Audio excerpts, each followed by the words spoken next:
நான் உங்க 12 பேரையும் என் அப்போஸ்தலர்களாக இருக்கும்படி தெரிந்து கொண்டிருக்கிறேன். உங்களை எல்லா திசைகளுக்கும் அனுப்ப போறேன், அதாவது 2 பேராக. நீங்கள் செல்லும் போது பரலோக ராஜ்யம் சமீபமாயிருக்கிறது என்று அறிவிப்பீங்க. வியாதியஸ்தர்களை குணப்படுத்துவீங்க, பிசாசுகளை துரத்துவீங்க. ஆண்டவரின் அதிகாரத்தோட நீங்க செய்யற அற்புதங்கள் எல்லாம் என்னோட ஊழியத்தை நிரூபிக்கும்.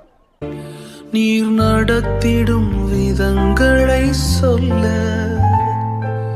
பூரண வார்த்தையே இல்லை. நீர் நடத்திடும் விதங்கள்